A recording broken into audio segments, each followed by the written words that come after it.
There's a type of person you remember. Not because they were the loudest in the room, not because they had the best stories, or wore the most expensive watch, or said all the right things at the right time. You remember them because of how they made you feel. Calm, grounded, like the air shifted when they walked in. That's not charisma. Charisma can be performed. What I'm talking about is something different, something quieter, and far more rare. It's the kind of presence that doesn't chase attention. It doesn't need to. Most people spend their lives doing the opposite, performing, explaining, justifying, begging the room to see them. And the room always senses it. The Stoics understood this centuries ago.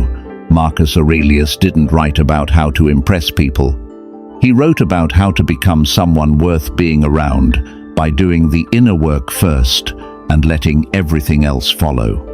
That's what this is about. 5 principles, not tricks, not hacks, just the quiet, difficult work of becoming someone who doesn't need to announce themselves. 1. Own your independence. Most people don't realize how much of their life is lived for an audience. The job they chose, the opinions they hold, the way they speak when someone important is in the room. All of it quietly calibrated not toward what they actually want, but toward what they think they're supposed to want. Marcus Aurelius wrote, "It never ceases to amaze me we all love ourselves more than other people, but care more about their opinion than our own." That's the trap, and it's invisible until someone points it out. Independence isn't about being difficult. It isn't about rejecting everyone's input and doing things your own way out of pride. That's just a different kind of performance, the performance of not caring. Real independence is simpler. It's making a decision and not needing to immediately explain it to 5 people.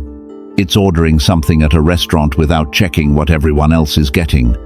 It's having a position and being willing to hold it or change it based on reason, not based on who's in the room.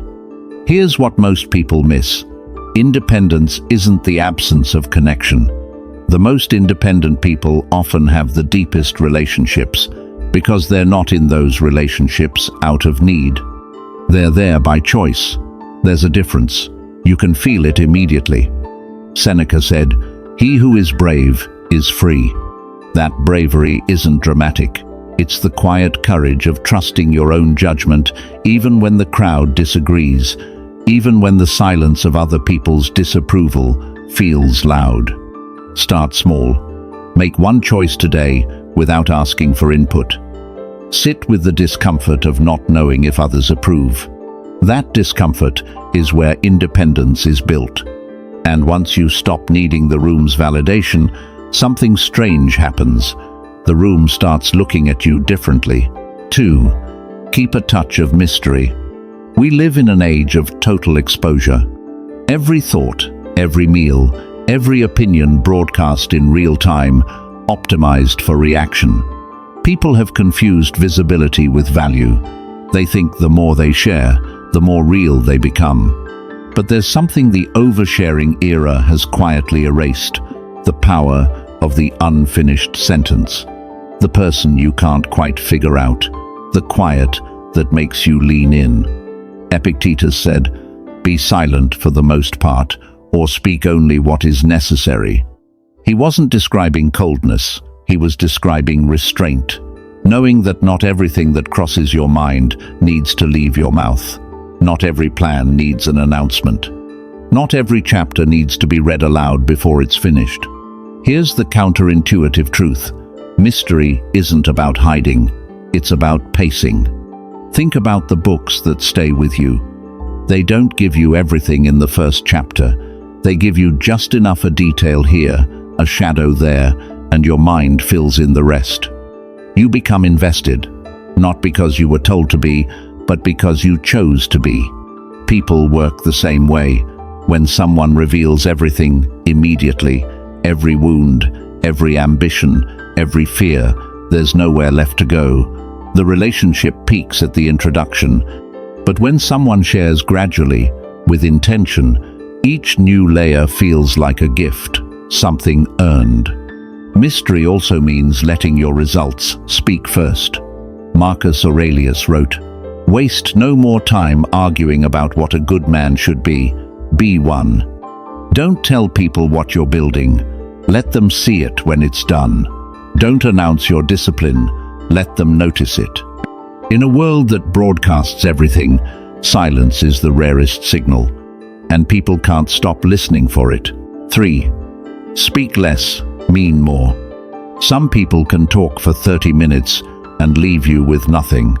Others speak one sentence and you're still thinking about it 3 days later. The difference isn't vocabulary, it isn't confidence, it's weight.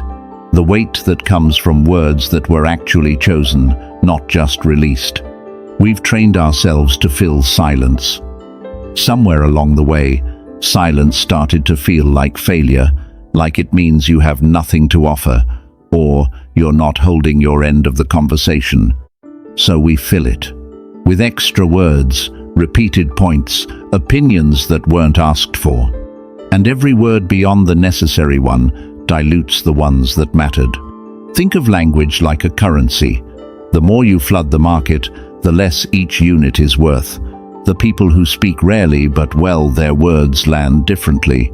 The room leans in, not because they performed authority, but because history taught the room that when this person speaks, it's worth hearing.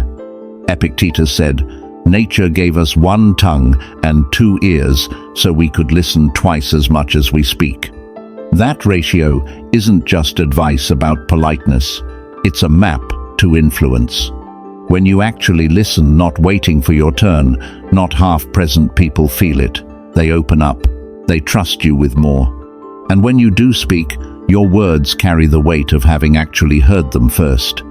There's also a discipline in the pause, in the breath before the answer. That moment, brief as it is, separates reaction from response. One comes from emotion, the other comes from thought. The people who master this don't seem slow, they seem certain. Practice it in small moments. When someone finishes speaking, wait 1 beat before you respond. Ask yourself, does this need to be said? Is it true? Does it move things forward? If the answer is no, the silence is the better contribution. And in a world that never stops talking, silence is the most powerful thing you can add to a conversation. 4. Control your reactions. The test of a person isn't how they behave when things go right.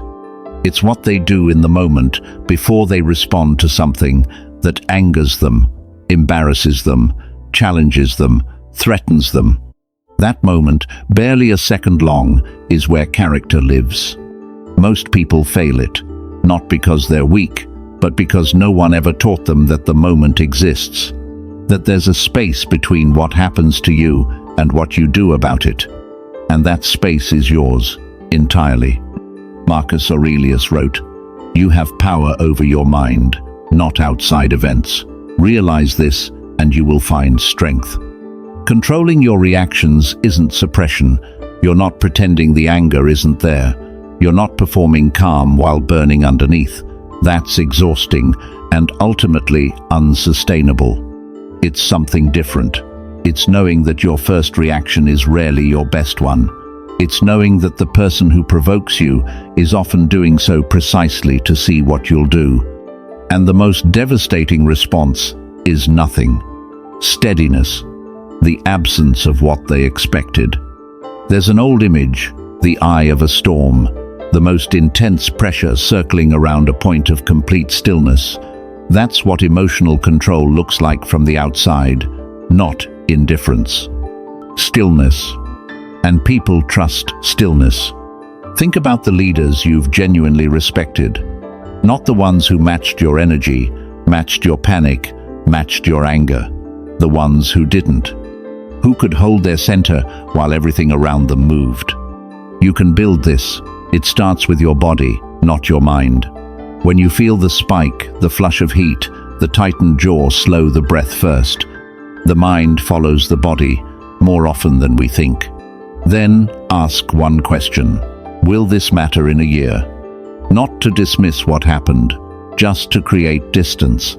Distance from the heat of the moment is where good decisions are made. Epictetus compared it to an archer. Once the arrow leaves the bow, you can't control where it goes. Your control was in how you aimed. Every reaction you choose is an arrow. Choose before you release. 5. Create space for yourself. There's a quiet law of presence that almost no one talks about. The more available you are, the less people value your time. Not because they're ungrateful, but because humans assign value to scarcity. What's always there becomes background. What appears deliberately feels like an event. Marcus Aurelius wrote, "The more we value things outside our control, the less control we have." Your time, your attention, your energy. These are the things within your control, and they are the things most people give away without thinking. Being always available isn't generosity, it's erosion, slow and quiet, until one day you look up and realize you've been so present for everyone else that you've become absent from yourself. Creating space isn't about being unreachable. It isn't about games or making people chase you out of manufactured scarcity. It's about protecting the conditions that allow you to show up fully when you choose to show up. There's a reason the most respected people in any field aren't everywhere all the time. They protect their energy. They choose their moments. And when they appear, they're actually there, not a depleted version of themselves running on obligation. When you're constantly stretched across too many conversations, too many obligations, too many rooms, you start to lose the thing that made you worth being around in the first place. The depth, the presence, the sense that when you listen, you're actually listening. Space restores that. It also protects your thinking. Some of the best ideas, the clearest decisions, the deepest understanding, they don't come in the middle of constant noise. They come in the quiet that follows it. Seneca said, "It is not that we have a short time to live, but that we waste much of it." Wasting time doesn't always look like laziness. Sometimes it looks like being endlessly, exhaustingly available to everything and present for nothing. Start small. Block out time that belongs only to you. Don't apologize for it. Don't explain it. Just protect it. And notice what happens when you do appear fully, deliberately, by choice. People feel the difference. They don't always know why, but they feel it. Your presence becomes something they value. Not because you demanded that they value it, because you valued it first. 5 principles. 1. Through line. The person who draws others without trying isn't performing, isn't chasing, isn't explaining. They've done the quiet, unglamorous work of building something real on the inside, and they've stopped expecting the outside to validate it. Independence, mystery, restraint, stillness, space. None of these are about pushing the world away. All of them are about building yourself up so that the world's noise can't knock you down. Marcus Aurelius spent his entire reign, the most powerful man in the known world, writing private notes to himself about how to be better. Not better at ruling, better at being. That's where real presence begins. Not in the room, in the work you do before you walk in.